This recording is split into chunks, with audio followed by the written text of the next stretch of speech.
Let's start with a truth that most dating gurus are too afraid to tell you because it doesn't sell makeup or gym memberships. We've all seen her.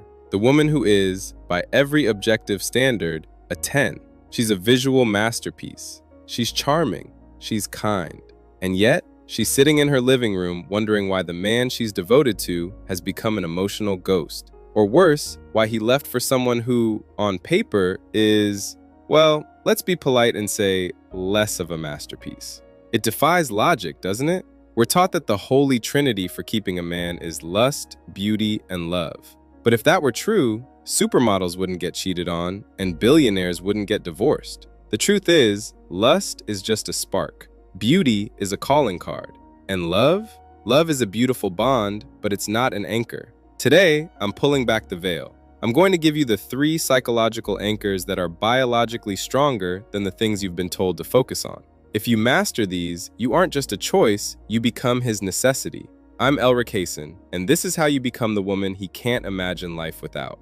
Before we dive in, we have to understand the male operating system. Most men spend their entire lives in a state of performance. From the time we're 5 years old, we're told to be a man, which is code for be useful, be strong, and don't break. His world is a series of shifting variables. His boss is breathing down his neck, the economy is swinging like a pendulum, and social media is telling him he needs a 6-pack and a 7-figure bank account just to be average. The one thing he is starving for, the thing he cannot buy with all the money in the world, is the first need on our list. Need number 1, the oasis of emotional continuity, the consistency lever. Imagine a man who has spent 10 hours in a boardroom or on a construction site or navigating the politics of his career. He has had to manage everyone's expectations all day. When he comes home to you, what is he walking into?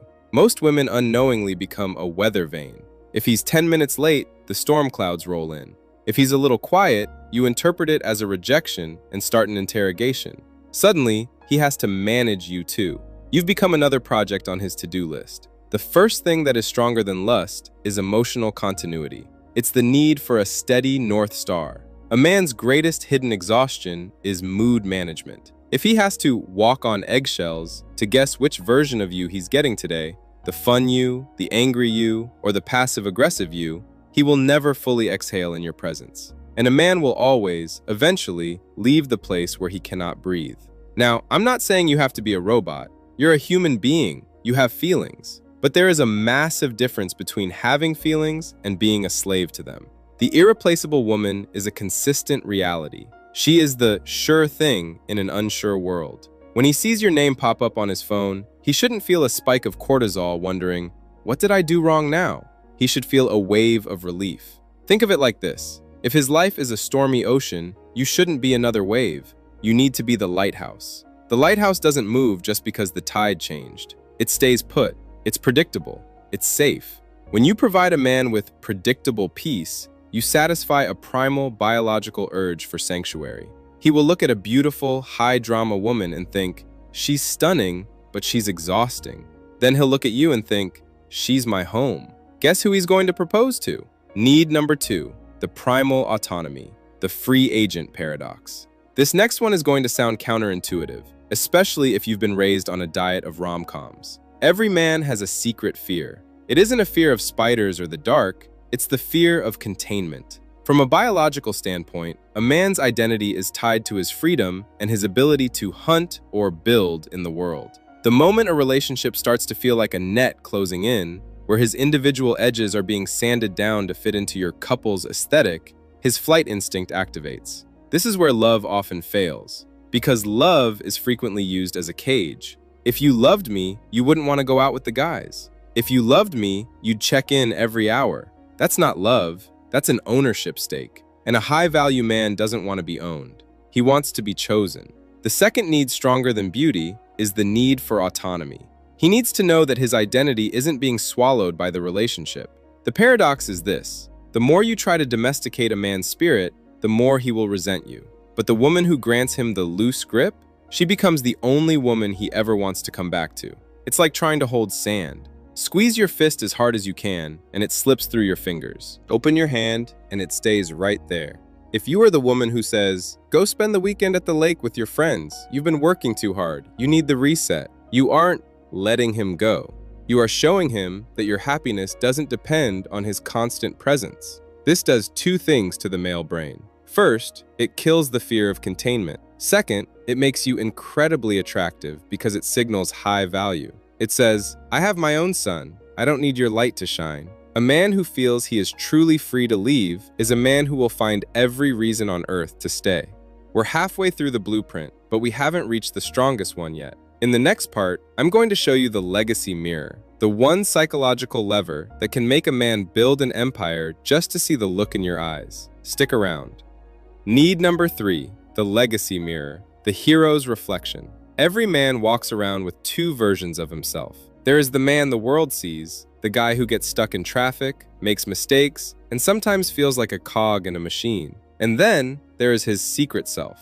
This is the king in waiting, the man he hopes he is becoming, the man who is capable of greatness, even if the world hasn't recognized it yet. Most women fall into the trap of loving the utility of a man. They love what he provides, how he looks, or how he makes them feel. That's consumer love. It's replaceable. The irreplaceable woman is the one who sees his potential legacy and reflects it back to him when he's blinded by the dust of the battlefield. Think about it. When a man fails, and he will, the rest of the world is ready to bury him. His competitors are happy, his boss is disappointed, and his own internal critic is screaming that he's a fraud. If he comes home to you and you offer him pity, you've just confirmed his weakness. But if you look at him and say, I'm not worried, I know who you are. This is just a detour for a man with your grit. You've done something supernatural. You've held the mirror up to his secret self. You are telling him, I see the king, even when he's lost his crown. This isn't about being a cheerleader. Men can smell fake praise from a mile away.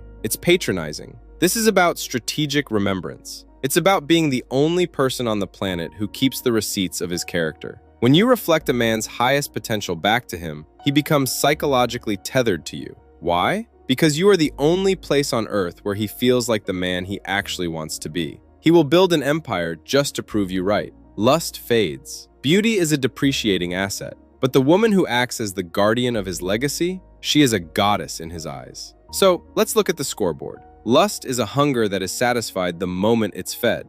Beauty is a visual high that wears off with familiarity. And love, as beautiful as it is, can sometimes feel like a heavy obligation. But consistency, autonomy, and legacy, those aren't things he consumes. Those are the air he breathes. If you can be his peace in a world of noise, his freedom in a world of cages, and his mirror in a world of critics, you have won. You aren't just a girlfriend or a wife at that point. You are his identity. I know, it sounds like a lot of work. And some of you might be thinking, Elric, when do I get my needs met? Here is the secret. A man who feels his soul is being fed by these 3 things will spend the rest of his life trying to earn your presence. He becomes a protector, a provider, and a devotee, not because he has to, but because he is inspired to. You don't get a high-value man by demanding he level up. You get him by being the only woman who recognizes the level he's already aiming for. This isn't about manipulation. It's about understanding the biological architecture of the person you love. My challenge for you this week is simple. Pick one. Just one. Tomorrow, when he speaks, don't judge him. When he wants space, give it to him before he asks. Or when he's doubting himself, remind him of a time he won. Watch what happens to his eyes when he looks at you. You'll see the shift. You'll see the moment you move from someone he's dating to the only one who truly knows him. I want to hear from you in the comments. Which of these 3 do you think is the hardest to provide? Is it the consistency, or is it letting go of the grip? Let's talk about it. I'm Elric Hasen. Stop playing the game everyone else is playing and start playing the one that actually matters. I'll see you in the next one.